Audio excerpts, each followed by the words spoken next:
पालय मां वृषशैलपते अतिवेलतया तव दुर्विषहैरघुवेलकृतैरपराधशतैः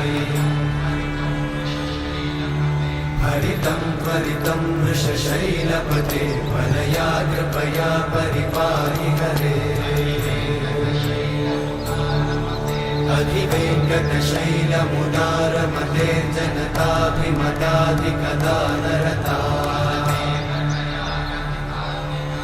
परदेवतया गदितान्निगमै कमलादयितान्न परं कलये कलवेणुरमावशतोपवधूशतकोटिवृतात्स्मरकोटिसमा प्रतिवल्लभिकाभिमतात् सुखदात् वसुदेव